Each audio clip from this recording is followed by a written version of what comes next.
தொடர்ச்சியாக நாம் யோவான் எழுதின சுவிசேஷ புத்தகத்திலிருந்து அநேக ஆவிக்குரிய நன்மைகளை நாம் 9ஆம் அதிகாரத்தின் வழியாக கற்றுக்கொண்டு வருகிறோம். இந்த நாளிலும் கூட தொடர்ச்சியை நாம் சிந்தித்து நாம் நிறைவு செய்வோம்.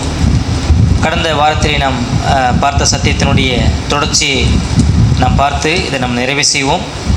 1 to 12 வரைக்கும் உள்ள வசனங்களை நாம் பார்க்கும்போது, உலகத்தில் பிறந்திருக்கிற ஒவ்வொரு மனிதனும் ஆவிக்குரிய கண்களிலே குருடாக்கப்பட்டவனாக இருக்கிறான். அதாவது அவருடைய மனக்கண்களிலே அவன் குருடனாக பிறப்பிக்கப்பட்டுகிறான்.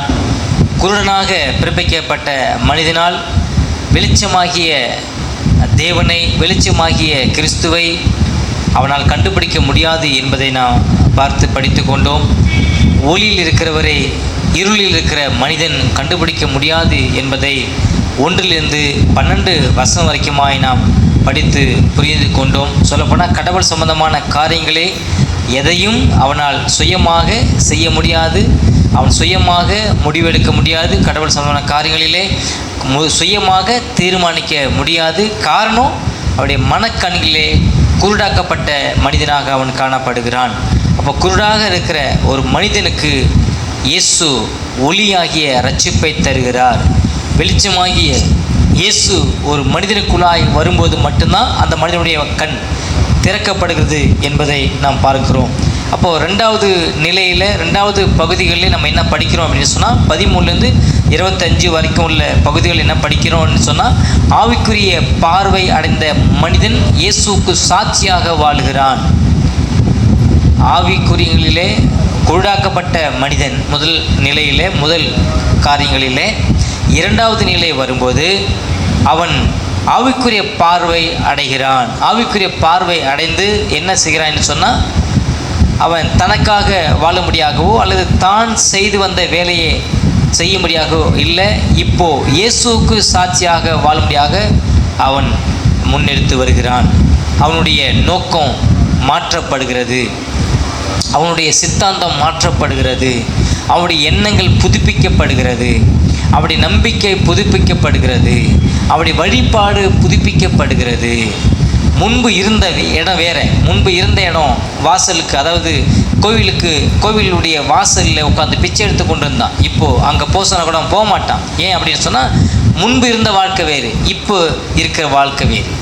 இப்போ முன்னாடி கண் திறக்கப்படாத நிலையிலே, ஒரு குருடனாக இருந்த நிலையிலே அவன் வாசல் அண்டை தேவைப்பட்டது. அதாவது ஒரு பிச்சை எடுக்கக்கூடிய கோவில் வாசல் தேவைப்பட்டது.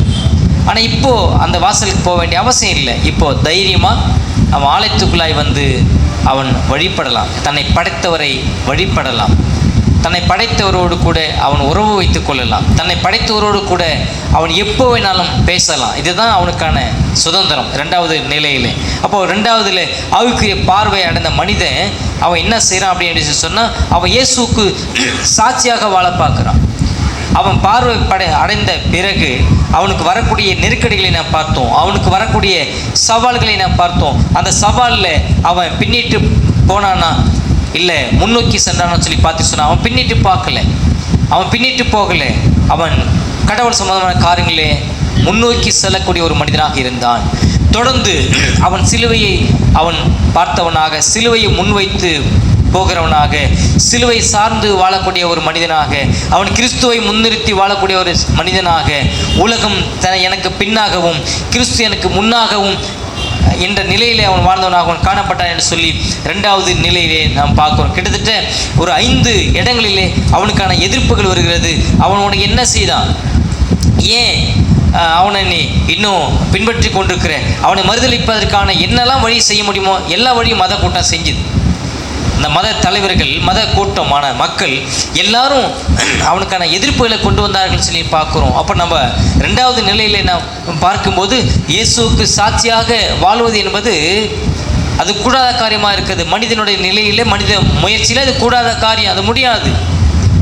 அப்போ இயேசுவுக்காக சாட்சியாக வாழ நாம் வரும்போது நம்முடைய குடும்பம் நமக்கு எதிரடியாக இருக்குமென்னு சொல்லி நான் கடந்த நாட்களிலே பார்த்தோம். இப்போ இயேசுவானவர் இந்த உலகத்திலே வரும்போது, நான் சமாதானத்தை கொடுக்க முடியாது, நான் வரல. அவர் சொல்லுகிறார்.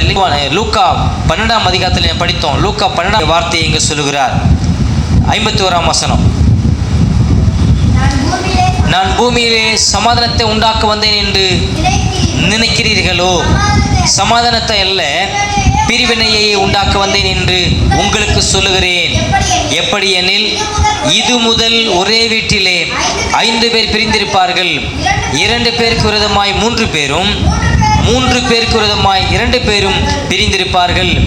தகப்பன் மகனுக்கும், மகன் தகப்பனுக்கும், தாய் மகளுக்கும், மகள் தாய்க்கும், மாமி மருமகளுக்கும், மருமகள் மாமிக்கும் விரோதமாய் பிரிந்திருப்பார்கள். ரட்சிப்பு உன்னுடைய வாழ்க்கையில் நடந்த மாத்திரம் அங்கு எல்லாமே சாதகமாய் நடைபெறுவது இல்லை. அதாங்க புரிஞ்சுக்கிறோம். இயேசுவானவர் ஒரு மனிதனை பிரித்தெடுக்கிறது நிமித்தம், ஒரு மனிதனை உலகத்திலிருந்து அவனை தமக்காக அழைக்கிறது நிமித்தம், ஒரு மனிதனை தமக்காக சாட்சியாக நிலை நிறுத்துகிறது நிமித்தம் என்ன நடக்குதுன்னு சொன்னால் அங்கே பிளவு நடக்கிறது. குடும்பமாய் அவருடைய சமூகத்திலே வர வேண்டும் என்பது அவருடைய எதிர்பார்ப்பு, அவருடைய நோக்கம், அவருடைய திட்டம். எல்லாரும் குடும்பமாய் ரட்சிக்கப்படுவது என்பது எல்லாருடைய வாழ்க்கையில் நடக்கக்கூடியதில்லை. யாராகிலும் ஒரு வாழ்க்கையில் தான் நடக்கிறது. ஆனால் பெரும்பாலும் ஒன்று இடங்களில் நான் பார்க்கிற காரியம் என்னன்னு சொன்னால், அதில் ரட்சிப்பு நிமித்தமாக ஒரு நபர் சந்திக்கிற அவமானம், ஒரு மனிதர் சந்திக்கிற நிந்தை, ஒரு மனிதன் சந்திக்கிற தனிமை, இதெல்லாம் வேதம் தெளிவாக சொல்லுது. இது ஏன் அப்படின்னு சொன்னால், இயேசுக்காக ஒரு மனிதன் சாட்சியாக வரும்போது, சாட்சியாக வாழ நினைக்கும் போது அவனுக்கு பிளவு ஏற்படுகிறது. அந்த பிளவில் நீங்கள் பார்த்து சொன்னால், இந்த மனிதனுடைய வாழ்க்கையில் பிளவு வந்தது. ஆனால் மத தலைவர்களை கைவிட்டாங்க. அப்பா அம்மா என்ன செய்யறாங்க? மறுதளிக்கிறாங்க. அப்பா அம்மா என்ன செய்கிறான்னு சொன்னால் பயப்படுறாங்க. சமூக பயம் அவங்களுக்குள்ளே இருக்குது. சமூகத்துக்கான பயம் அவங்களுக்குள்ளே இருந்தது, மனிதனுக்கான பயம் இருந்தது, எதிர்கால பயம் இருந்து சொல்லி நான் பார்க்குறோம். அப்போது ரட்சிக்கப்படாத ஒரு மனிதனுடைய வாழ்க்கையில் இருக்கக்கூடிய 3 விதமான பயங்கள். இப்போ இந்த பயங்கள் யார்கிட்ட சொன்னால், இந்த பிறவி குருடனுடைய அப்பா அம்மா கிட்ட இருந்ததுங்க. சமூகத்துக்கு குறித்து பயம் இருந்தது, மனிதனை குறித்து பயம் இருந்தது, எதிர்காலத்தை குறித்து பயம். என்ன இந்த 3 பயமும் இன்றைக்கு இருக்கக்கூடிய மனிதர்கள்ட்ட இருக்குதா இல்லைங்களா? இருக்கு. இன்றைக்கு இருக்கக்கூடிய ரோமன் கத்தோலிக்க மக்கள்கிட்ட இருக்கக்கூடிய பயம் இதுதான். மனிதனை பற்றி வச்சுருவாங்க. அப்போது ஏன் இதெல்லாம் என்ன காரணம் அப்படின்னு சொல்லும்போது, அவர்கள் இயேசுக்கு சாட்சியாய் வாழ்வதை விரும்பாதவர்கள். அவர்கள் யாருக்கு பயப்படுகிறார்கள் சொன்னால், ஒரு மனிதனுக்கு பயப்படுகிறார்கள், மத தலைவர்களுக்கு பயப்படுகிறார்கள், அல்லது இந்த சமூகத்துக்கு பயப்படுகிறார்கள். இந்த சமூகத்தில் என்ன தவறாக பார்த்துருவாங்க. நீயும் பெந்தெகோஸ்தேல போய் சேர்ந்துட்டியா? நம்முடைய மதம் என்ன, நம்முடைய நம்பிக்கை என்ன, நம்முடைய கோட்பாடு என்ன? நீ போயிட்டு காதணிலாம் அணியாமல் பூ வச்சுக்காமல் ஒரு விடோ மாதிரி இப்படிலாம் சிலர் கிண்டல் அடிக்கிறது. அன்பானவர்கள், இதெல்லாம் எதை குறித்து பயம், எதை குறித்து தாக்கம் அப்படின்னு சொன்னால், சமூகத்தை குறித்த தாக்கம், சமூகத்தை குறித்த பாதிப்பு, சமூகத்தை குறித்த பார்வை. இதுதான் இந்த மனிதனுடைய தாயார் தகப்பனருக்கு இதாக இருந்தது. அவனே நீங்கள் விசாரித்து கொள்ளுங்க. அவன் வயதுள்ளவனாக இருக்கிறான், அவனை விசாரித்து கொள்ளுங்க, அவனை கேட்டுக்கொள்ளுங்க. எங்களுக்கு தெரியாது, ஆனால் என் மகன் தான், அவன் என்னுடைய மகன் தான். அவனுக்கு பார்வை இல்லாமல் இருந்தது உண்மை தான். ஆனால் இப்போ எப்படி பாவம் தெரியுது, யார் கொடுத்தான்னு சொல்லி தெரியாது. நீங்களே அவனை விசாரிச்சிங்க. அப்படி கை கழுவுறாங்க பாருங்கள். அப்பா அம்மாவுக்கு கண்ணு தெரிந்து அவருடைய மனக்கண்கள் திறக்கப்படலை, சரீர கண்கள் திறந்து அவருடைய மனக்கண்கள் திறக்கப்படலை. இந்த மத தலைவர்களுக்கு சரீர கண்கள் திறக்கப்பட்டு மனக்கண்கள் திறக்கப்படலை. ஆனால் இந்த மனிதனுக்கு சரீர கண்கள் மறைக்கப்பட்டிருந்தது, அது மூடியிருந்தது. இப்போது மனக்கண்கள் திறக்கப்பட்டிருக்கு, சரீர கண்கள் திறக்கப்பட்டிருக்கு. எவ்வளோ பெரிய ஒரு ஆச்சரியம் பாருங்கள். இப்போ இதுதான் அந்த பகுதியில் நாம் பார்க்கக்கூடிய ஒரு காரியம். அப்போ ரட்சிப்பு நிமித்தமாக ஒரு மனிதன் தனித்து விடப்படும் போது, ரட்சிப்பு நிமித்தமாக ஒரு மனிதன் சாட்சியாக வாழ முற்படும் போது, அந்த குடும்பத்திலே பிளவு ஏற்படுகிறது, சமூகத்திலே பிளவு ஏற்படுகிறது. ரட்சிக்கப்பட்ட நாட்களிலே, ரட்சிக்கப்பட்ட புதிதிலே, உங்களுடைய வாழ்க்கையிலே ரட்சிப்புக்காக நீங்கள் எவ்வளோ தூரம் நீங்கள் போராடி கொண்டிருக்கிறீங்க? ரட்சிப்பை நிமித்தமாக, உங்களுடைய விசுவாசத்தை நிமித்தமாக நீங்கள் எவ்வளோ தூரம் போராடி கொண்டிருக்கிறீங்க? இந்த சமூகத்தை எதிர்த்து எவ்வளோ தூரம் நீங்கள் போராடி கொண்டிருக்கிறீங்க? உங்களுடைய குடும்பத்தில் எதிர்த்து எவ்வளோ தூரம் நீங்கள் போராடி கொண்டிருக்கிறீங்க? அல்லது நீங்கள் வேலை பார்க்குற இடங்களில் எவ்வளோ தூரம் நீங்கள் போராடி கொண்டிருக்கிறீங்க?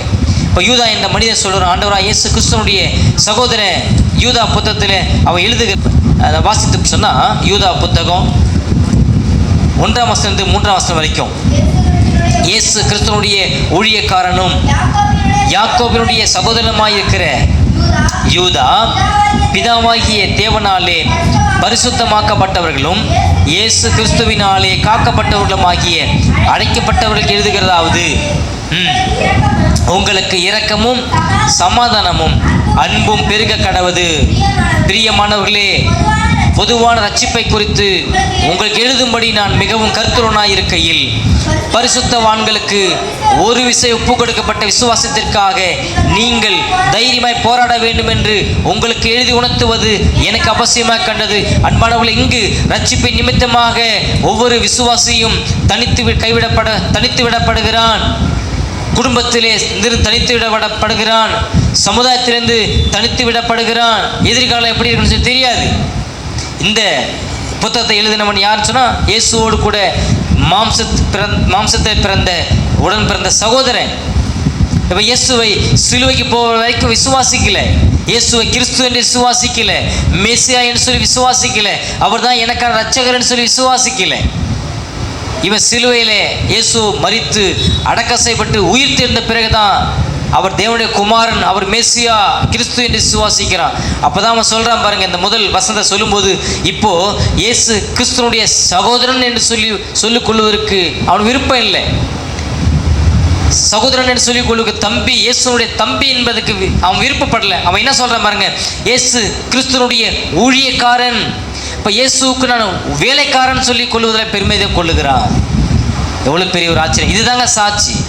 அப்போ சாட்சியாக, இயேசுவுக்கு சாட்சியாக வாழ ஒரு மனிதன் முற்படும் போது அவனுடைய குடும்பமும் சரி, அவனுடைய சமூகமும் சரி, அல்லது அவன் சந்திக்கிற வாழக்கூடிய இடத்துலையும் சரி, அவன் அநேக எதிர்ப்புகளை சந்திக்கக்கூடிய ஒரு மனிதனாக இருக்கிறான். சவால்களை மேற்கொள்ளக்கூடியவனா ஒரு மனிதனாக இருக்கிறான். இதை வேதமே நமக்கு கற்றுத்தரக்கூடிய ஒரு ஒழுங்காக இருக்கிறது, கற்றுத்தரக்கூடிய ஒரு உண்மை சம்பவமாக இருக்கிறது. இந்த இடத்துல இயேசுனுடைய சகோதரன் என்று சொல்லிக் கொள்வதில்லை, இவன் வெட்கப்படவில்லை. யாக்கோபுடைய சகோதரன் சொல்லிக் கொள்கிறான். ஆனால் இயேசுவுக்கு ஊழியக்காரன் சொல்லி சொல்கிறான் பாருங்க. யாக்கோபும் இயேசு இவங்கெல்லாம் ஒரே குடும்பம், அண்ணன் தம்பிங்க.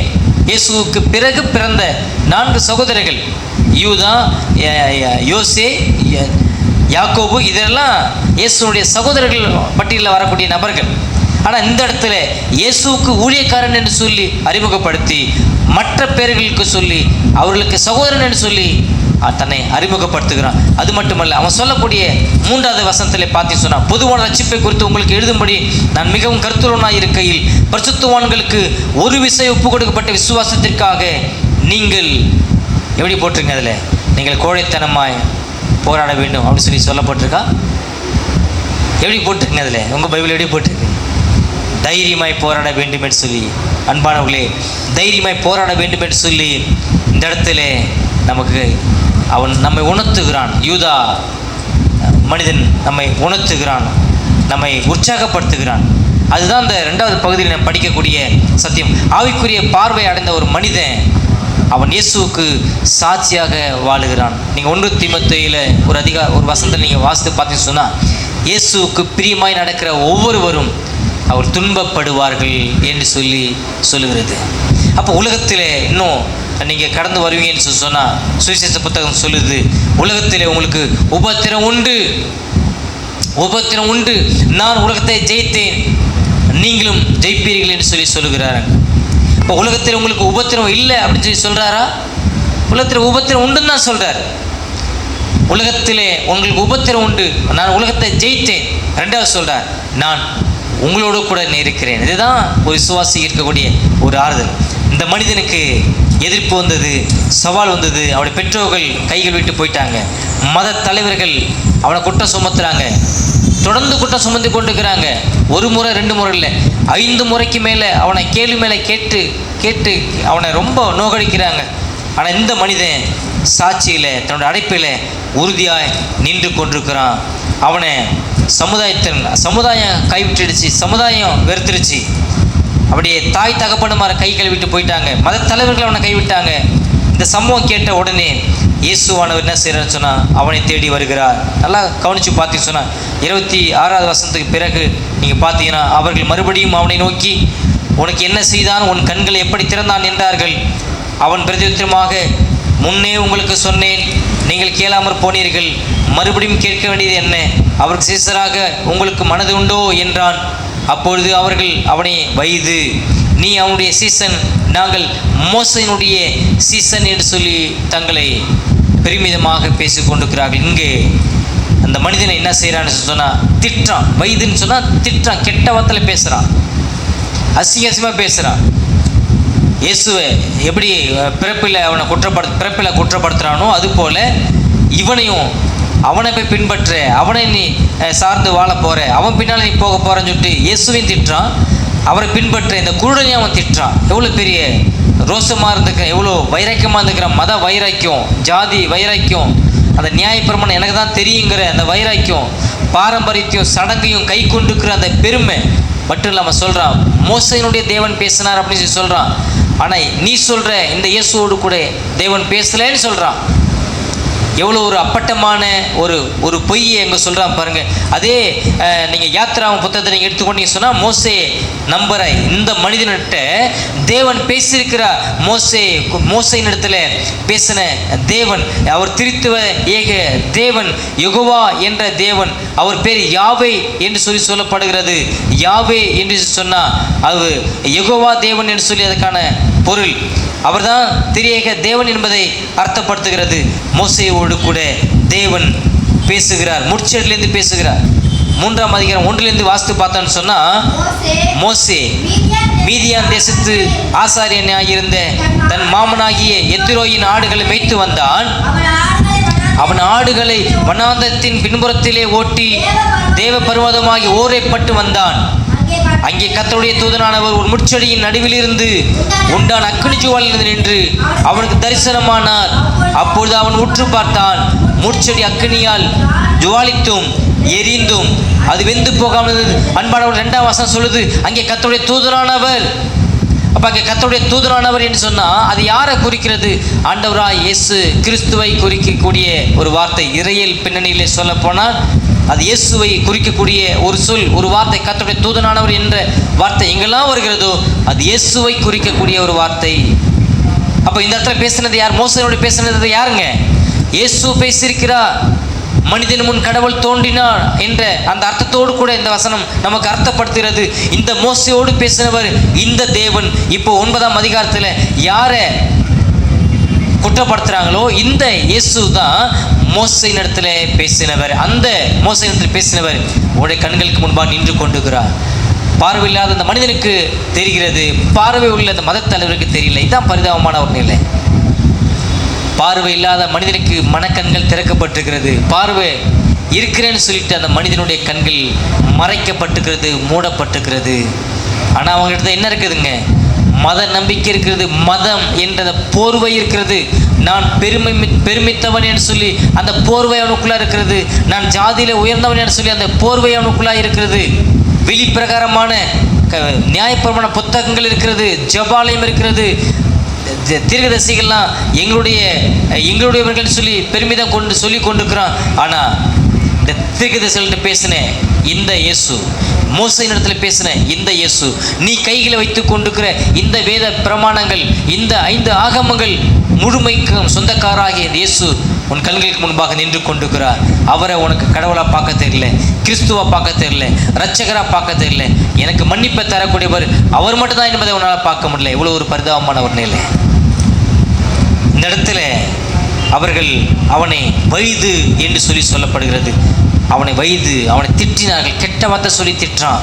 நாங்கள் மோசனுடைய சீசன், நீ இயேசுனுடைய சீசன், இவன் யாருன்னு எனக்கு தெரியாது, இவன் எங்கேருந்து வந்தவன் சொல்லி தெரியாது. வார்த்தையை கவனிங்க, அவன் எவ்வளோ ஆக்ரோஷமான வார்த்தை. இது ரொம்ப ஜெனியூவாக இந்த இடத்துல பயன்படுத்தப்பட்டிருக்கு இந்த வார்த்தை. இவன் எங்கேருந்து வந்தவன் சொல்லி தெரியாது. இன்னொரு பைபிள் நீங்கள் பார்த்து சொன்னால் அவருடைய பிறப்பை குற்றப்படுத்துகிறான். அவர் பிறப்பே தவறான நிலைமையில் வந்தவர் என்று சொல்லுகிறார். ஒரு ஆண் துணை இல்லாத வந்தவர் இயேசு என்று சொல்லி அவரை கொச்சைப்படுத்தி பேசுகிறான். இப்போ கடவுள் இந்த இடத்துல பூமியிலே வந்தது காரணம், அந்த நோக்கத்தை மறந்து காரணத்தை மறந்து அவரை குற்றப்படுத்தும் எண்ணத்தோடு கூட பேசி கொண்டிருக்கிறான். அடுத்து நீங்கள் பார்த்தீங்கன்னா அதற்கு அந்த மனுஷன் 30ஆம் வசனம், அதற்கு அந்த மனுஷன், அவர் என் கண்களை திறந்திருந்தோம், அவர் எங்கேருந்து வந்தவர் என்று நீங்கள் அறியாதிருக்கிறது எனக்கு ஆச்சரியமாக இருக்குதுன்னு சொல்கிறான். யாருக்கு யார் போதகம் பண்ணுறா பாருங்கள். இந்த பிறவி உடனான இந்த மனிதன் கண்கள் திறக்கப்பட்டவனா, வெளி பிரகாரமான கண்கள் மட்டும் இல்லை, அவருடைய சரீர கண்கள் மட்டுமல்ல, ஆவிக்குரிய கண்கள், ஆத்தும கண்கள் திறக்கப்பட்டிருக்கிறது. இந்த ஆத்தும கண்களில் இயேசுவை தேவனாக பார்க்குறான், மெஸ்ஸியாவாக பார்க்குறான், தன்னுடைய ரட்சகராக பார்க்குறான். தன்னுடைய கண்களை திறந்த அவர்தான் பாவிகளை மீட்கிறவர் என்று சொல்லி அவன் அறிந்து கொள்கிறான். அவன் சொல்கிறான், நீங்கள் அறியாது இருக்கிறது எனக்கு ஆச்சரியமாக இருக்குன்னு சொல்கிறான். அப்படின்னு சொன்ன என்ன அர்த்தம்? நான் கண்ணு தெரியாதவன்னு சொல்லி சொன்னால் அதில் ஏற்றுக்கொள்றதுல ஒரு நியாயம். நான் பிறவிலேருந்து எனக்கு கண் பார்வை தெரியாது, எனக்கு பேத பெருமானதை கேட்க தான் செஞ்சுருக்கிறேன், நான் பார்க்க செய்யலை, எனக்கு படிக்க செய்யலை. ஆனால் நீங்கள் சிறு வயதிலிருந்தே அந்த மத சடங்குகளில் வளர்த்துக்கப்பட்ட மனிதர்கள், மத தலைவர்கள் என்ற போர்வில் இருக்கக்கூடிய மனிதர்கள். நீங்கள் உங்களுக்கு தெரியாமல் இருக்கிறது எனக்கு ஆச்சரியமாக இருக்குது. அப்போ என்ன நீங்கள் படிச்சிங்க, என்ன நீங்கள் புரிஞ்சு கொண்டீங்க, நீங்கள் என்ன ஜனங்களுக்கு விலைக்கு சொல்கிறீங்க, நீங்கள் ஜனங்களுக்கு அதை எப்படி நீங்கள் உபதேசமாக பண்ணுறீங்க? வழி செலுத்துகிற காரியங்களாக இருந்தாலும் சரி, போதனை செய்கிற காரியங்களாக இருந்தாலும் சரி, உபதேசிக்கிற காரியங்களாக இருந்தாலும் சரி, எல்லாமே இந்த இயேசுவை குறித்து தான் சொல்லி ஆகணும். இப்போ உங்களுக்கு நியாயப்பிரமாணத்தை சொல்லியிருக்கும் போது இதெல்லாம் உங்களுக்கு எப்படி புரியாமல் இருக்குது, இதெல்லாம் எப்படி உங்களுக்கு தெரியாமல் இருக்குது, எனக்கு ஆச்சரியமாக இருக்குன்னு சொல்லி அவன் கேட்குறான்.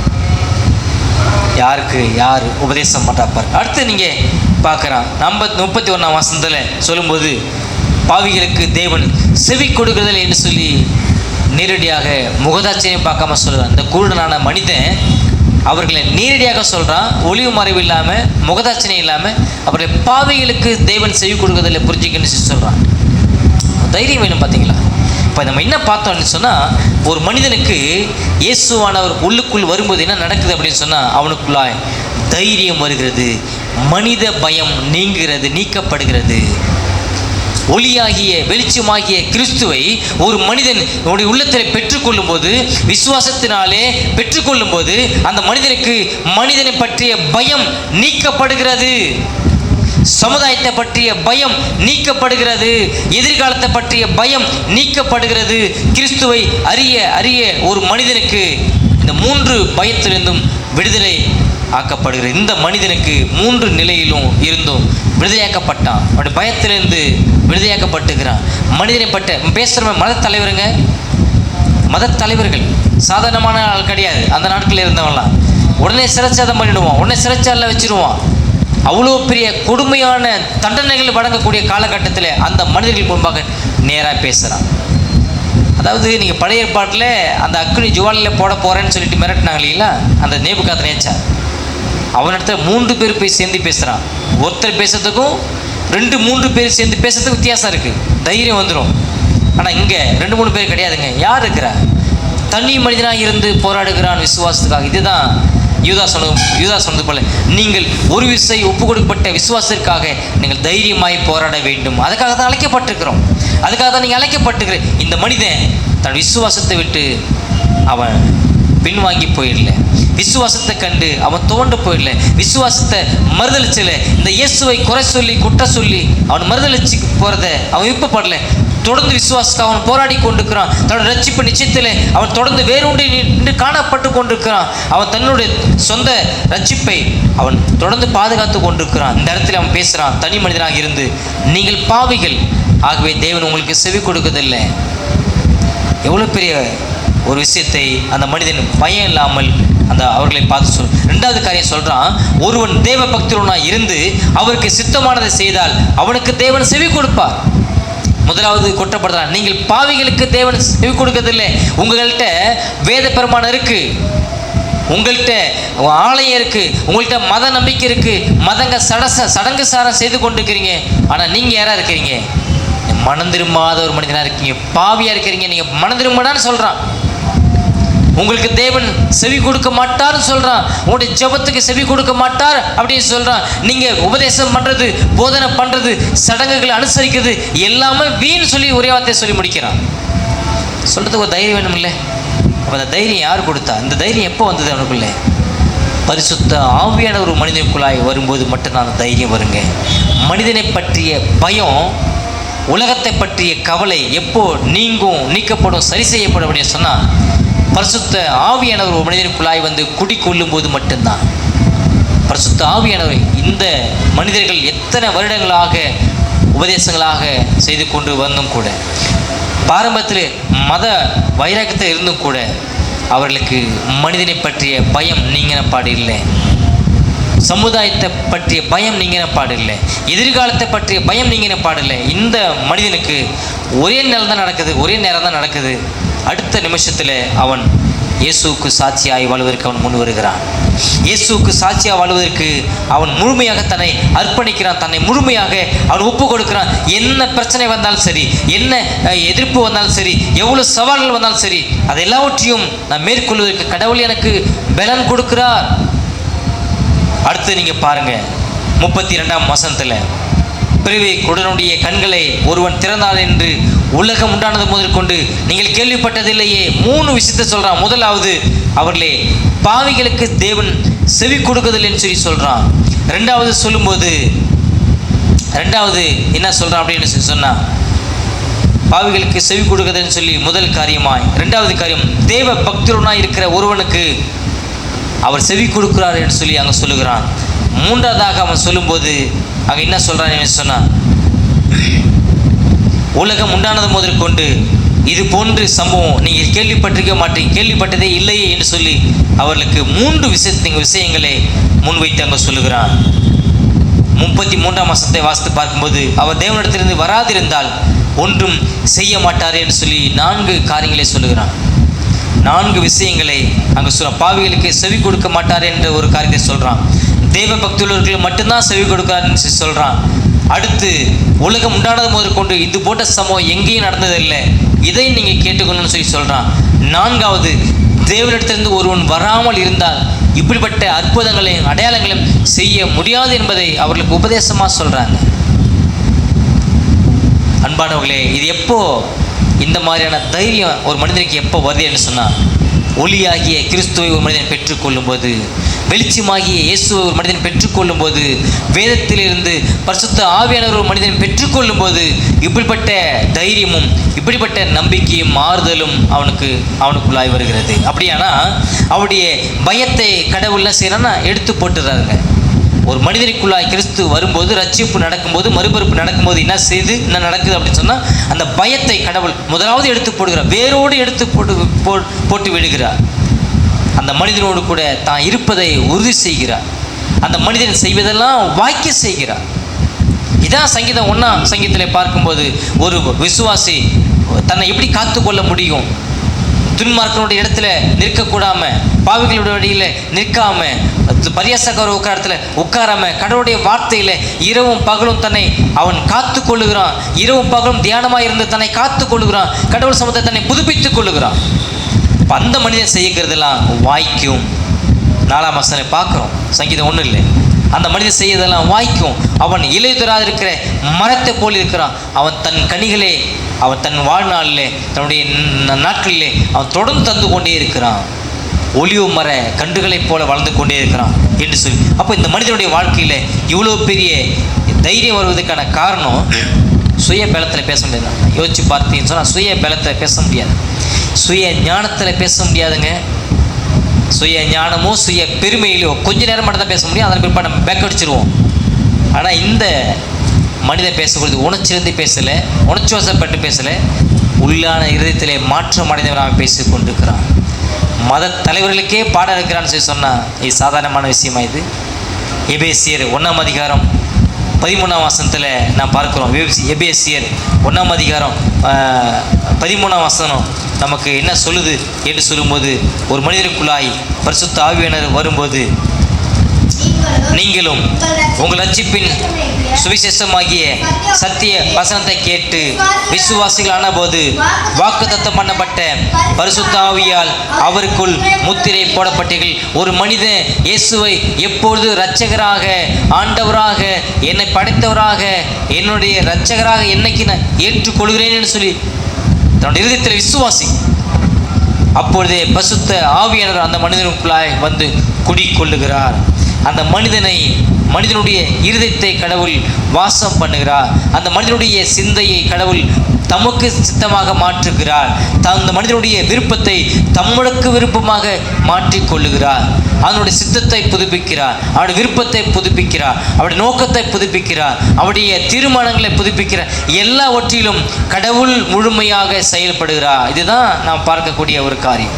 இப்போ பரிசுத்த ஆவியானவர் ஒரு மனிதனுக்குள்ளாய் வரும்போது இவ்வளோ பெரிய நன்மைகள், இவ்வளோ பெரிய ஆசீர்வாதங்கள் நடக்கிறதாக நாம் பார்க்குறோம். இந்த மனிதனுடைய வாழ்க்கையில் பரிசுத்த ஆவியானவர் வந்த பிறகு இவ்வளோ தைரியமும், இவ்வளோ ஆறுதலும், எதிர்காலத்தை குறித்த பயம் நீக்கப்படுதலும் அவருடைய வாழ்க்கையிலே காணப்பட்டது. அதன் பிற்பாடு நடந்த சம்பவத்தை கவனித்து பார்த்தீங்கன்னு சொன்னால் ரொம்ப வருத்தமான ஒரு காரியம். 34ஆம் வசனம் சொல்லுது, அவர்கள் அவனுக்கு பிரதியுத்தரமாக, முழுவதும் பாவத்தில் பிறந்த நீ எங்களுக்கு போதிக்கிறாயோ என்று சொல்லி அவனை புறம்பே தள்ளிவிட்டார்கள். இதுதாங்க நடக்கும். இது தெரியுமா தெரியாதா? இப்போ நம்ம பேசி கொண்டிருக்கிற இந்த காரியத்தினால எனக்கு இதான் நடக்குங்கிறது தெரியுமா தெரியாதா? இவனுக்கு நிச்சயம் தெரியும், கட்டாயம் தெரியும். அப்பா அம்மாவை குறித்து ஏற்கனவே நம்ம படிச்சிருக்கிறோம். இன்னொரு டைம் என்ன நான் படித்தோம் அப்படின்னு சொன்னால் 22ஆம் வசனம். அதே 22ஆம் வசனம், அவனுடைய தாய் தகப்பனுமார், நல்ல கவனிங்க, யூதர்களுக்கு பயந்ததினால் இப்படி சொன்னார்கள், ஏனெனில் இயேசுவை கிறிஸ்து என்று எவனாவது அறிக்கை பண்ணினால் அவனை ஜெப ஆலயத்துக்கு புறம்பாக்க வேண்டும் என்று யூதர்கள் அதற்கு முன்னமே கட்டுப்பாடு செய்த. இதுதாங்க, இது இவனுக்கு தெரியும். இப்போ இயேசுவை கிறிஸ்து என்று யார் சொல்லுகிறார்களோ, இயேசுவை இரட்சகர் என்று சொல்லி யார் பின்பற்றுகிறார்களோ அவர்களுக்கு என்ன நடக்கும்? ஜெப ஆலயத்திலிருந்து யூத தலைவர்கள் எல்லாரும் சேர்ந்து அவனை ஒதுக்கி விடுவார்கள், அவனை புறம்பே தள்ளி விடுவார்கள். இது தாய் தகப்பனார் மட்டும் இல்லைங்க, யூதர்களுக்கு எல்லாருக்கும் தெரிந்த விஷயம். இவனுக்கும் தெரியும். ஆனாலும் கூட அதை பற்றி அவன் கவலைப்படலை. அதை பற்றி அவன் சிறிது அளவும் கூட அவன் பொருட்படுத்தவே இல்லை. கடவுள் எனக்குள்ளே இருக்கிறார். அவன் சொல்கிற விஷயத்தெல்லாம் நீங்கள் பார்த்து சொன்னால், முன்பு நான் பார்வை இல்லாமல் இருந்தேன், இப்போ நான் பார்வையை அடைந்திருக்கிறேன். முன்பு நான் அதை சொல்லிக்கிட்டே இருக்கிறான். முன்பையும் சொல்கிறான், பின்பையும் சொல்லிக்கொண்டே இருக்கிறான். அவனுடைய வாழ்க்கையில் உறுதியாக அவன் இருக்கிறான். வார்த்தையை எங்கேயும் கூட்டி குறைச்சி பேசலை, எங்கேயும் மாற்றி பேசலை. அவன் யாருக்காகவும் மாற்றி பேசலை. ஒரு வார்த்தை இடத்துக்கு இடம் போகும்போது மாறுபடும் தெரியுமா? மனிதர்களுக்கான இயல்பு இது. ஒரு வார்த்தையை உள்வாங்கிட்டு அடுத்த மனிதர்கள்ட்ட கொண்டு போகும்போது அதை உள்ளபடியே பேச முடியாது, அதை திரிச்சு அதை மாற்றி தான் பேச முடியும். ஆனால் இந்த மனுஷன் நீ கடைசி வரைக்கும் வாசித்து பார்த்தீங்கன்னு சொன்னால் உள்ளதுபடியே ஒன்றையும் கூட்டாத குறைக்காத உள்ளதுபடியே பேசிக்கொண்டே இருக்கிறேன். எத்தனை ஒரு நாள் கேட்டே இருங்க, பேசிக்கிட்டே இருக்கிறான். இயேசுவானவர் என வந்தார், சேற்றை உண்டாக்கி என்னுடைய கண்கள் மேலே பூசினார், குளத்திலே போய் சீலம் குளத்தில் கழுவு சொன்னார், கழுவி வந்தால் நான் பார்வையடைந்தேன். முன்பு நான் பார்வையில்லாமல் இருந்தேன், இப்போ நான் பார்வையோடு கூட இருக்கிறேன். இதுதாங்க அனுபவம். அதில் தெளிவாக இருக்கிறான், அதில் உறுதியாக இருக்கிறான். ரட்சிப்பினுடைய நிச்சயத்தை மனமாற்றம் அடைஞ்ச ஒரு மனிதன் அறிந்து கொள்ள முடியும். ரட்சிப்பினுடைய நிச்சயத்தை ஒரு மனிதன் உறுதிப்படுத்தி கொள்ள முடியும். எனக்கு தெரியாதுன்னு சொல்ல முடியாது. சில பெண்டிகாஸ்டுக்கு போகிற விசுவாசிகளோட பேசுகிற அனுபவம் இருக்குது. அவங்க சொல்லும்போது, எவ்வளோ காலமாக ஊழியர் செய்கிற சிலர்கிட்ட கூட நான் பேசியிருக்கேன், அல்லது விசுவாசத்தில் 20 வருஷ காலமாக வளர்ந்த ஒரு மனிதர்களை பார்த்து நான் பேசியிருக்கும்போது சொல்கிறாங்க, ஆண்டவர் நம்மளுக்கு எங்கே வச்சுருக்காரே தெரியல, போயிட்டு பரலோகத்தில் போகிறாரா நரகத்தில் போகிறாரா தெரியல. சொல்கிறது யாருங்க? சபைக்கு போகிற பல வருஷமாக சபைக்கு போகிற மக்கள் சொல்கிறாங்க. சில ஊழியர்கள் சொல்லுவதையும் நான் கேட்டிருக்கிறேன். ரொம்ப ஆச்சரியமாக இருந்தது. இந்த உலகத்திலே ஒரு மனிதனுடைய ரட்சிப்பு தீர்மானிக்கப்படுகிறது. இந்த மனிதனுடைய ஒரு வாழ்க்கை முறையானது தீர்மானிக்கப்படுகிறது, நிர்ணயம் பண்ணப்படுகிறது. நம்முடைய வாழ்க்கை பரலோகத்துக்கு நாம் தீர்மானிக்கப்படுகிறோமா, நரகத்துக்கு தீர்மானிக்கப்படுகிறோமான்னு சொல்லி ஒரு மனிதனுடைய வாழ்க்கை இந்த பூமியிலே தீர்மானிக்கப்படுகிறது. நான் அடிக்கடி சொல்லக்கூடிய உதாரணம் இதுதான். நம்ம ட்ரெயின்லையோ அல்லது பஸ்லேயோ நம்ம புக் பண்ணி போகும்போது நம்முடைய லிஸ்ட் அவுட்டெல்லாம் அதில் வந்துடுது. இல்லை, நம்ம எந்த டைமுக்கு எந்த பஸ்ஸில் பயணம் பண்ணுறோம், ட்ராவல் பண்ணுறோம் அப்படிங்கிறது பஸ்லேயே இருந்தாலும் சரி, ட்ரெயினில் இருந்தாலும் சரி, நம்மளுடைய பேர் அதில் குறிப்பிடப்பட்டிருக்கு. பேர் இல்லாமல் அங்கே போய் நீ பார்த்துக்க முடியுமா? முடியாது.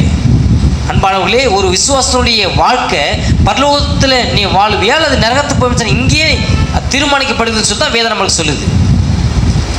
இந்த மனிதன் அவ்வளோ தெளிவாக தொடர்ந்து விசுவாசத்திலே அவன் நிலைத்து கொண்டிருக்கிறான்.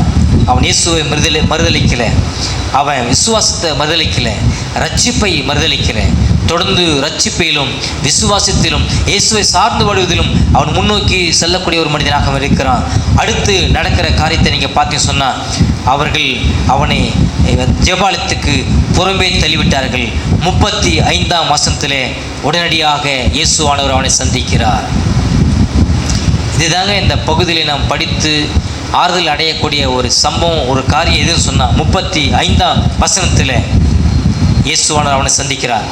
அவர்கள் புறம்பே தள்ளிவிட்டதை இயேசு கேள்விப்பட்டு அவனை கண்டபோது, நீ தேவனுடைய குமாரனிடத்தில் விசுவாசமாக இருக்கிறாயா என்றார். உன்னுடைய அப்பா அம்மா உன்னை கைவிட்டுருக்கலாம், மத தலைவர்கள் உன்னை கைவிட்டுருக்கலாம், இந்த சமுதாயத்தினர் உன்னை கைவிட்டுருக்கலாம், உன்னை ஏளனமாக பேசலாம், பரியாசம் பண்ணலாம், அதை பற்றி உனக்கு கவலை இல்லை. உன்னை படைத்தவராகிய தேவனுடைய அவர் அனுப்பின குமாரன் இயேசுவை நீ விசுவாசிக்கிறையா? அவர் மீது விசுவாசமாய் வாழ்கிறாயா? அவர் மீது விசுவாசம் வைத்து வாழ்கிறதுக்கு உனக்கு விருப்பமா, உனக்கு பிரியமான்னு சொல்லி கேட்குறார். அடுத்த வார்த்தை, எனக்கெல்லாம் வேண்டாண்டவரே, இவ்வளோ போராட்டம், என்னால் இவனோட போராட முடியல, சமுதாயத்தை எதிர்த்து என்னால் போராட முடியல, மத தலைவர்கள் இடத்த போராட முடியல, இப்போ என்னை மதத்தில் எல்லாம் சேர்ந்து என்னை ஊரை விட்டு ஒதுக்கி வச்சுட்டாங்க, இதன் பிற்பாடு என்னால் வாழ முடியாது, நான் ஊரை பக்கம் போயிடுறேன் அப்படி சொன்னான்னா? அப்படி சொல்லலை. அடுத்து என்ன சொல்கிறான்? 36ஆம் வசனத்தில் அவன் கேட்குறான், உடனே தாமதமே பண்ணல, லேட்டே இல்லை. அடுத்து 36ஆம் வசனத்தை கேட்குறான் பாருங்க. அதற்கு அவன், ஆண்டவரே, அவரிடத்தில் நான் விசுவாசமாக இருக்கும்படிக்கு அவர் யார்? அதான் ஏற்கனவே பார்த்தோம், ரட்சிப்பின் அனுபவத்துக்குள்ளாய் வருகிற ஒரு மனிதன், ரட்சிப்பினுடைய படிநிலையில் ஒரு மனிதன் வருவான் என்று சொன்னான். அவன் கேட்கிற கேள்வி, அவர் யார்? தேவன் யார்? கடவுள் யார் என்று சொல்லி அவன் கேட்க ஆரம்பிக்கிறான். ரெண்டாவது, தன்னை யாருன்னு சொல்லி அவன் கண்டுபிடிக்கிறான். முதலாவது, ரட்சிப்பின் நிச்சயத்துக்குள்ளாக ஒரு மனிதன் வரும்போது, ஒரு பாவியான ஒரு மனிதன் வரும்போது, ரட்சிப்பின் அனுபவத்துக்குள்ளாக ஒரு மனிதன் கடந்து வரும்போது அவன் கேட்கக்கூடிய ஒரு கேள்வி, முதலாவது, நான் யார்? தேவன் யார்? கடவுள் யாருன்னு சொல்லி கேட்குறான். ரெண்டாவது, தான் யாருன்னு சொல்லி அவன் கண்டுபிடிச்சான். கடவுள் யாருன்னு சொல்லி கண்டுபிடிச்சாவே தான் யாருன்னு சொல்லி கண்டுபிடிச்சு கொள்ள முடியும். அதான் அவன் செய்கிறான். அவர் யார் என்று சொல்லி கேட்குறான். அடுத்தது 36ஆம் வசனத்துக்கு பிற்பாடு நம்ம பார்க்குறோம் அப்படின்னு சொன்னால் 37, இயேசு அவனை நோக்கி, நீ அவரை கண்டிருக்கிறாய், உன்னுடனே பேசுகிறவர் அவர்தான் என்றார். தன்னை வாலண்டியாக இயேசு அந்த மனிதனுக்கு தன்னை வெளிப்படுத்துகிறார். எவ்வளோ பெரிய ஒரு ஆச்சரியம்! ஒரு மனிதன் ரட்சிப்பில் முன்னேறி வரும்போது, விசுவாச வாழ்க்கையிலே முன்னேறி வரும்போது, இயேசுவை சார்ந்து வாழ்வதிலே முன்னேறி வரும்போது அந்த மனிதனுக்கு தன்னை முழுமையாக வெளிப்படுத்துகிறார்.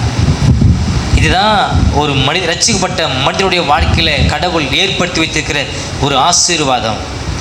ஒரு மனிதனுடைய வாழ்க்கையில் கடவுள் எப்போ செயல்படுறார், கிறிஸ்து எப்போ வருகிறார் என்று சொல்லி நாம் பார்க்கும்போது, அந்த மனிதனை உலகம் கைவிட்டது, அவருடைய பெற்றோர்கள் கைவிட்டார்கள், மத தலைவர்கள் கைவிட்டார்கள், சமுதாயம் அவனை கைவிட்டது, இயேசு அவனை சேர்த்து கொள்ளுகிறார். நாம் விசுவாச நிமித்தமாய் தனித்து விடப்படும் போது, சமுதாயத்தினால் புறக்கணிக்கப்படும் போது, சமுதாயத்தினால் நாம் தனித்து விடப்படும் போது, நாம் தனியாய் நம்மை விட்டு விடுவதில்லை, வேடிக்கை பார்க்கறதில்லை. கடவுள் நம்மோடு கூட அவர் சேர்ந்து கொண்டு நம் பயணிக்கிறார். நம் அடிச்சுவடுகளிலே அவர் பயணிக்கிறார். நம்முடைய துக்கங்களிலே அவர் பங்கெடுக்கிறார். நம்முடைய வியாதிகளிலே அவர் பங்கெடுக்கிறார். நம்முடைய பலவீனங்களிலே அவர் பங்கெடுக்கிறார். நம்முடைய தேவைகளிலே அவர் பங்கெடுக்கிறார். இவ்வளோ பெரிய தேவனை இந்த வேதம் இவ்வளோ அழகாக வெளிப்படுத்தியிருக்கிறது. அந்த தேவனுடைய குமாரன் வாலண்டியாக போய் அவனிடத்தை தன்னை வெளிப்படுத்துகிறார். இன்னும் சில மனிதர்கள்ட்ட பார்க்க, சமாரியா ஸ்திரீயிடத்திலே தன்னை வெளிப்படுத்துகிறார். யார் அந்த மெஸ்ஸியான்னு சொல்லி கேட்குறார். உன்னிடத்தில் பேசுகிறவர் நான் தான் கிறிஸ்து, நான் தான் மெஸ்ஸியா என்று சொல்லி அந்த சமாரியா பெண்ணிட்ட எப்படி தன்னை வெளிப்படுத்தினாரோ, அதே போல் இந்த குருடனத்திலே தன்னை முழுமையாக வெளிப்படுத்துகிறார். அப்படியானா நம்ம என்ன கண்டுகொள்றதுலேருந்து, ஒரு மனிதனை கடவுள் தான் வெளிப்படுத்துகிறார். தன்னை வெளிப்படுத்துகிறது கடவுள் வெளிப்படுத்துகிறார். சுவிசேஷ பகுதியில் இன்னொரு பகுதியில் நீங்கள் படித்து பார்த்தீங்கன்னு சொன்னால், மனுஷகுமாரன் யாருக்கு தன்னை வெளிப்படுத்த சித்தமாக இருக்கிறாரோ அவனுக்கு மட்டும்தான் தன்னை வெளிப்படுத்துகிறார். எல்லாருக்கும் வெளிப்படுத்துறதில்லை. யாருக்கு தன்னை வெளிப்படுத்த சித்தமாக இருக்கிறாரோ, பிதாவாகிய தேவனும் குமாரனாகிய தேவனும் யாருக்கு தன்னை வெளிப்படுத்த சுத்தமாக இருக்கிறாரோ அவருக்கு மட்டும்தான் தன்னை வெளிப்படுத்துகிறவராக இருக்கிறார். இந்த பகுதியிலே இந்த பாவியான குருடனுக்கு, பிறவி குருடனாகிய இந்த மனிதனுக்கு, விடுதலையாக்கப்பட்ட இந்த குருடனுக்கு தன்னை முழுமையாக வெளிப்படுத்தியிருக்கிறார். இதுதாங்க ஒரு விசுவாசிக்கு இருக்கக்கூடிய ஒரு ஆறுதல். இந்த இடத்துல உங்களை பார்த்து கேட்குற ஒரு கேள்வி, உங்களுக்கு கடவுள் தன்னை வெளிப்படுத்தியிருக்கிறாரா? கடவுள் முழுமையாக உங்களை வெளிப்படுத்தி கொண்டிருக்கிறாரா? நீங்கள் இன்னுக்கு இருக்கக்கூடிய கரிஸ்மெட்டிக் மக்கள் மாதிரியும் பெந்தகோஸ்தே மக்கள் மாதிரியும் வெளிப்பாட்டுகளில் நம்பி வாழ்கிறது இல்லை. வேதம் அதை நம்ம சொல்லித்தரலை. முழுமையாக நீ அறிந்து கொள்ள வேண்டுமானால் நீ வேதத்தை உட்கார்ந்து இரவும் பகலும் நீ படித்து கொண்டே இருக்க வேண்டும். வேதத்தை இரவும் பகலும் நீ தியானித்து கொண்டே இருக்க வேண்டும். இரவும் பகலும் அவருடைய சமூகத்தை விட்டு நீ எழுந்திருக்காமல் அவரை நீ அறிந்து கொள்ள பிரயாசம் எடுக்க வேண்டும். இந்த மனிதனுக்கு இவ்வளோ நெருக்கடிகள் வந்து கூட அவன் பின் வாங்கி போயிடல, பேக் சைடு அடிச்சிடல. கடவுள் எனக்கு வேண்டாம்ப்பா, எனக்கு இந்த இயேசுவே எனக்கு வேண்டாம், எனக்கு கண் தெரியாத முன்னாடி மாதிரியே இருந்துடுறேன், பேசாமல் வாசலில் உட்காந்துடுறேன், அது எனக்கு பெட்டராக இருந்தது, எனக்கு பார்வை வந்தது போதும். எனக்கு கேள்வி கேட்குற கேள்வி, எங்கள் அப்பா அம்மா என்னை விட்டு போயிட்டாங்க, சமுதாயம் என்னை விட்டு போயிடுச்சு, மத தலைவர்கள் என்னை ஒதுக்கி வச்சுட்டாங்க, ஆலயத்துக்கு என்ன வரக்கூடாதுன்னு சொல்லி சொல்கிறேன். ஆலயத்துக்கு வரக்கூடாதுன்னு சொல்கிறது ரைட்ஸ் உனக்கு யார் கொடுத்தா? ஆலயத்துக்குன்னு சொல்லும்போது எல்லாரும் வரக்கூடியது, எல்லாரும் பொதுவான ஒரு இடம் அது, அந்த இடத்துக்கு நீ வரக்கூடாதுன்னு சொன்னால் எவ்வளோ பெரிய வேதனை இருந்திருக்கும் பாருங்க. இயேசுவன் அங்கே சொல்கிறார், அவள் இந்த ஆலயத்தினுடைய கட்டயத்தை பார்க்காதப்பா, இந்த ஆலயத்தை விட பெரியவர் நான் உன்னோட கூட இருக்கிறேன் அப்படிங்கிறார். மத தலைவர்களை பார்க்காத, இவர்கள் எல்லாரையும் படைத்தவர் நான் தான், நான் உன்னோட கூட இருக்கிறேன். மத தலைவர்கள் யாரை மேன்மைப்படுத்தி வைத்து கொண்டிருக்கிறானோ, வேதத்தையும் மோசையும் மேன்மைப்படுத்தி கொண்டிருக்கிறானோ, அந்த வேதத்தையும் வேதத்தில் சொல்லப்பட்ட மோசையையும் படைத்தவர் நான் தான், உன்னோட கூட இருக்கிறேன், கவலைப்படாத. ஆண்டவர் உங்களுக்கும் எனக்கும் தன்னை இப்படி தான் வெளிப்படுத்துகிறார். நீ வேதம் படிக்கும்போது ஒரு பகுதியிலேருந்து அந்த பகுதியிலேருந்து கடவுள் உங்களிடத்தில் என்னிடத்தில் இப்படி தான் தன்னை வெளிப்படுத்துகிறார். மோசையை குறித்து நீங்கள் படிச்சிங்க சொன்னால், மோசையை விட உங்களில் இருக்கிறவர் பெரியவர், அதான் சொல்லுவார். 1 யோவானில் சொல்லும்போது சொல்கிறார், உலகத்தில் இருக்கிறவனிலும் உங்களில் இருக்கிறவர் பெரியவர் என்று சொல்கிறார். ஆலயத்தை விட பெரியவர், சாலமோனை விட பெரியவர், தாவீதை விட பெரியவர் உங்களோடு கூட இருக்கிறார், என்னோடு கூட இருக்கிறார். இந்த பகுதியிலே நான் படித்து முடிக்கிறோம். எவ்வளோ பெரிய ஒரு ஆச்சரியம்! இப்போ திருத்துவ இயக்கத்தினுடைய குடும்பத்திலே இவன் ஒரு அங்கத்தவராக வந்து பங்கெடுக்கிறான். ரட்சிக்கப்பட்ட ஒரு மனிதன் கடவுளுடைய குடும்பத்திலே வந்து பிறக்கிறான், கடவுளுக்கு குடும்பத்திலே அவன் பங்கெடுக்கிறான். கடவுள் சம்பந்தமான ஆசீர்வாதங்கள் எல்லாவற்றையும் சுதந்திரித்து கொள்ள அவன் பாக்கியவானாக அவன் இருக்கிறான். எவ்வளோ பெரிய ஒரு ஆச்சரியம்! கூழாக்கப்பட்ட மனிதன், வாசலில் இருந்த மனிதன், பிச்சை எடுத்து கொண்டிருந்த ஒரு மனிதன், பிறவிலிருந்து குருடனாக இருந்த ஒரு மனிதன், பிறவிலிருந்து பிச்சை எடுத்து கொண்டிருந்த ஒரு மனிதன், அவனை வைத்து அவனை பெற்றோர்கள் சம்பாதித்து கொண்டிருந்தாங்க. அவனுடைய சுதந்திரத்தை பறித்து அவனை உட்கார வைத்துருவான். காலையில் கொண்டு வந்து வச்சாங்கன்னு சொன்னால் சாயந்தரத்தில் ஒரு வசூல் ஆகிடும், கொண்டு போயிடும். இதுதான் அப்போ இருந்த பிச்சை எடுக்கிற காரியங்களில் முடவர்களையும் சப்பானியர்களையும் இந்த மாதிரி கண் பார்வை இல்லாதவர்களையும் காலைக்காரர்களையும் சூம்பின கை உடையவர்களையும் கால் உடையவர்களையும் கொண்டு வந்து வாசல்களில் போட்டு அவர்களை வைத்து அப்படி பெற்றோர்கள் சொந்த பந்தங்கள் தான் சம்பாதித்து கொண்டு இருந்தது. அப்படிப்பட்ட ஒரு மனிதன் இப்போ முழுமையாக மாற்றப்பட்டு கடவுளுடைய குடும்பத்திலே வந்து பிறப்பிக்கப்பட்டிருக்கிறான். எவ்வளோ பெரிய ஒரு விஷயம்! 2 கொரிந்தியர் 5ஆம் அதிகாரம் 17ஆம் வசனத்தை வாசித்து நாம் நிறைவேற்றுவோம். ஒரு மனிதன் கிறிஸ்துக்குள் பிறக்கும்போது, கிறிஸ்துக்குள் வந்தடையும் போது என்ன நடக்குதுன்னு சொல்லிட்டு 2 கொரிந்தியர் 5:17 சொல்லி முடிக்கிறார் பவுல். இப்படி இருக்க ஒருவன் கிறிஸ்துக்குள் இருந்தால் புது படைப்பாக இருக்கிறான், பழையவைகள் ஒழிந்து போயின, எல்லாம் புதிதாயின. இவனுடைய வாழ்க்கையில் எல்லாம் புதிதாயிடுச்சு. இவனுடைய உடை புதிதாயிடுச்சு, இவனுடைய பேச்சு முதற்கொண்டு, இவனுடைய நோக்கம் முதற்கொண்டு, இவனுடைய சித்தம் முதற்கொண்டு, இவனுடைய எண்ணங்கள் முதற்கொண்டு, இவன் வாழ்விடம் முதற்கொண்டு, இவன் சம்பாதிக்கிற இடம் கொண்டு, இவன் நோக்கம் அனைத்தும் எல்லாமே புதுப்பிக்கப்பட்டாச்சு. புதிய படைப்பாக இருக்கிறான். முன்பு இருந்த அந்த கூடன் கிடையாது. இப்போ பார்வை அடைந்தவனாக, ஆத்துமா சரீரத்தில் மட்டும் இல்லை ஆத்துமாவில் பார்வை அடைந்த மனிதனாக அவன் காணப்படுகிறான். எவ்வளோ பெரிய ஒரு காரியத்தை இந்த இடத்துல நான் பார்த்து முடிக்கிறோம். 38க்கு பிறகு நான் வாசிக்கும்போது உடனே அவன் ஆண்டவரே விசுவாசிக்கிறேன்னு சொல்லி அவரை பணிந்து கொண்டான். உடனே இது நடக்குதுங்க. உடனே கேள்வி கேட்கல, எங்கள் அப்பா அம்மாவை கேட்டு வரேன், இல்லை மதத்தலை வேற யாரையும் கேட்டு வரேன், அப்படி யாரையும் சொல்லலை. உடனடியாக அவன் கீழ்ப்படுகிறான். அப்போ ரட்சிப்பு ஒரு மனிதனுக்கு கடவுள் கொடுக்கும்போது அது சாக்கு போக்கு சொல்ல முடியாது. நாளைக்கு நான் ரட்சிக்கப்படுறேன், அடுத்த வருஷம் நான் ரட்சிக்கப்படுறேன், எனக்கு செய்ய வேண்டிய வேலையெல்லாம் அதிகமாக இருக்குது, என்னோட கடமைகள் அதிகமாக இருக்குது, நான் அடுத்த வருஷம் ரட்சிக்கப்படுறேன் அப்படி சொல்ல முடியாது. உடனடியாக கீழ்ப்படுகிறான், உடனடியாக அவன் ரட்சிப்பை பெற்றுக்கொள்கிறான். ஒரு மனிதன் சாக்கு போக்கு இடம் கிடையாது, தட்டி கழிக்க ஒரு மனிதன் முடியாது. கடவுள் ஒரு மனிதனை அழைக்கும் போது, மனிதனுக்கு கடவுள் ரட்சிப்பை தரும்போது அந்த மனிதன் தட்டி கழிக்க முடியாது, சாக்கு போக்கு சொல்ல முடியாது என்பதை புரிந்து கொள்கிறோம். இந்த மனிதன் கடவுளுடைய குடும்பத்தில் பிறப்பிக்கப்படுகிறார். 39ஆம் வசனம். அப்பொழுது இயேசு காணாதவர்கள் காணும்படியாகவும் காண்கிறவர்கள் குருடராகவும் குருடாகும்படியாகவும் நியாய தீர்ப்புக்கு நான் இந்த உலகத்திலே வந்தேன் என்றார். எவ்வளோ பெரிய விஷயத்தை அங்கே சொல்ல பாரு. காண்கிறவர்கள் காணாதவர்கள் காணும்படியாகவும், காணாதவர்கள் சொன்னால் இப்படி ஆவியிலே மரித்து போயிருக்கிறவர்கள் பார்க்கும்படியாக, அது ஆத்துமாவிலே மரித்து போயிருக்கிறவர்கள் காணும்படியாக நான் வந்தேன்னு சொல்கிறேன். அப்போது நியாய தீர்ப்பு மத தலைவர்களுக்கு, யூத தலைவர்களுக்கா நியாய தீர்ப்பு கொடுக்க முடியாது வந்தேன்னு சொல்லி அங்கே சொல்கிறேன். தன்னுடைய வருகையை அங்கே சொல்லுகிறார். நீ விசுவாசித்தா உன் நியாய தீர்ப்பு தப்பித்து கொள்ளலாம், நீ விசுவாசிக்காத உனக்கு நியாய தீர்ப்பு இருக்கு. ஆனால் கூடனா ஆக்கப்பட்ட நீ யாரை புறம்பாக்கப்பட்டியோ, நீ யார் ஒதுக்கி வச்சியோ, அவன் பார்வையுள்ளவனாக என்னுடைய சமூகத்தில் அவன் காணப்படுறான். இதுதான் அந்த இடத்துல வித்தியாசத்தை அங்கே சொல்கிறேன். இப்போ 40ஆம் வசனத்தில் உடனே கேட்டவுடனே அவனுக்கு கோபம் வந்துருச்சு பாருங்கள். அவருடனே கூட இருந்த பரிசேயர்கள் சிலர் இவைகளை கேட்டபொழுது, நாங்கள் குருடரோ, அப்போ எங்களை பார்த்து குருடரான்னு சொல்லி கேட்குறான். அவன் சண்டை பிடிக்கிறான் இயேசு இடத்துல. அவர் சொல்லக்கூட பதில ரொம்ப சாதாரணமாக சொல்கிறார் பாருங்க. 41ஆம் வசனத்தில் இயேசு அவர்களை நோக்கி, நீங்கள் குருடராக இருந்தால் உங்களுக்கு பாவம் இராது, நீங்கள் காண்கிறோம் என்று சொல்லுகிறபடினால் உங்கள் பாவம் நிலை நிற்கிறது. முடிஞ்சிருச்சு. நீங்கள் குருடராக இருந்தால் உங்களுக்கு பாவம் இருக்காது. ஆனால் நீங்கள் என்ன செய்யுங்க, நான் குருடன் இல்லைன்னு சொல்லிக்கிட்டு இருக்கிறீங்க, நான் ரட்சிக்கப்பட்டேன்னு சொல்லி கொண்டு இருக்கிறீங்க, எனக்கு தான் விசேஷம், எங்களுக்கு தான் சிறப்பு, எங்களுக்கு தான் எல்லாம் மேன்மை சொல்லிக்கொண்டு நீங்கள் குருடராகவே இருந்து தடவி கொண்டிருக்கிறீங்க, திரிந்து கொண்டிருக்கிறீங்க. நீங்கள் ரட்சிக்கப்படுங்கடான்னு சொல்கிறாங்க. எவ்வளோ பெரிய ஒரு ஆபத்து பார்த்தீங்களா? இன்றைக்கும் இங்கே உட்காந்துருக்கிற நீங்களும் நீங்கள் ரட்சிக்கப்படாமலே உங்களை ரட்சிக்கப்பட்டதான்னு எண்ணிக்கொண்டிருக்கலாம், உங்களை ஏமாற்றி கொண்டிருக்கலாம். ரட்சிக்கப்பட்டதா அப்படி இருப்பாய்ன்னு சொன்னால் இந்த குருடன் போல உன்னுடைய விசுவாசத்தை தொடர்ந்து போராடி கொண்டிருப்பாய். அப்படி போராட்டம் உனக்கு இருக்கா? இயேசுவை அறிவதிலே தொடர்ந்து முன்னேறி போய்கொண்டிருப்ப. அப்படி முன்னேற்றம் இருக்கா? விசுவாசத்தில் தொடர்ந்து முன்னேற்றம் இருக்கும். அப்படி முன்னேற்றம் இருக்கா? விசுவாசத்தில், ரட்சிப்பு நிச்சயத்தில், இயேசுவை அறிகிறதுல தொடர்ந்து உனக்கு முன்னேற்றம் இருந்து கொண்டே இருக்கும். வளர்ச்சி இருந்து கொண்டே இருக்கும். வளர்ச்சி ஒரு நாள் குறையாதுங்க. வளர்ச்சி இருந்து கொண்டே இருக்கும். சிலுவையை நோக்கி போய்கொண்டே இருக்கும். பரலோகத்தை நோக்கி போய்கொண்டே இருக்கும். திருச்சபையினுடைய காரியங்களையும் பங்கெடுக்க நீ உன்னை போய்கொண்டே இருப்ப, உன்னை ஈடுபடுத்தி கொண்டே இருக்க முடியும்.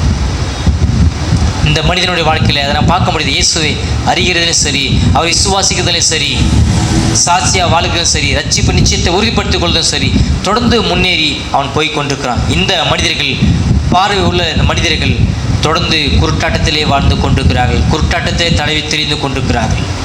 உங்களுடைய நிலைப்பாடு என்ன? அந்த பரிசேயர்கள் மத தலைவர்கள் இருந்தது போல ரட்சிக்கப்பட்டேன் என்று சொல்லி அவர்களையும் ஏமாற்றிக்கொண்டு, அவர்களை வரக்கூடிய ஜனங்கள் நம்பிக்கை கொண்டு ஏமாற்றி கொண்டு இருந்தார்கள். அந்த வரிசையில் நீங்கள் இருக்கிறீர்களா? அப்படி இல்லாவிட்டால் சரீரத்திலே குருடனாக இருந்து, ஆத்துமாவில் குருடனாக இருந்து, இப்போ ரெண்டுத்திலையும் விடுதலையாக்கப்பட்டு, பார்வை ஆக்கப்பட்டு, விடுதலையோடு கூட இயேசுவுக்கு சாட்சி அளிக்கிறான். அப்போ அந்த பிறவி குருடனாக இருந்த அவன் வாழ்க்கையில் மாற்றம் நடந்த, இவ்வளோ பெரிய ஆசீர்வாதமாக பெற்றுக்கொண்டிருந்த இந்த தனி மனிதனுடைய வாழ்க்கையில் காணப்பட்ட குணாதிசயங்கள், பண்புகள் அவனுடைய இடத்துல நீங்கள் இருக்கிறீங்களா? ஒன்று பரிசேயர்கள் மத தலைவர்கள் இருந்த இடம், இன்னொன்று அந்த குருடாக்கப்பட்ட நிலையில் இருந்த வாழ்ந்த மனிதன், அற்புதத்தை பெற்றுக்கொண்ட மனிதன். இந்த ரெண்டு நிலையில் தான் இருக்க முடியும் ஒரு மனிதன். ரெண்டுத்திலையும் இருக்க முடியாது. இப்போ நீங்கள் இதில் இருக்கிறீங்க. இது நமக்கான ஒரு அழைப்பு, உங்களுக்கான ஒரு அழைப்பு, ஒரு எச்சரிப்பு. இன்றைக்கும் கடவுள் உங்களோட பேசி கொண்டிருக்கிறார். இந்த கூடனை போல நீங்கள் கடவுளுக்கு மகிமையாக, கிறிஸ்துக்கு மகிமையாக, சபைக்கு மகிமையாக, இந்த சமுதாயத்துக்கு மகிமையாக வாழ வேண்டும் என்று சொல்லி இந்த பகுதியிலிருந்து உங்களுக்கு கற்றுத்தருகிறார். கர்த்தர் தாமே இந்த சிந்தனை நமக்கு ஆசீர்வதித்து தருவராக, நாமும் மகிமைப்படுவதாக.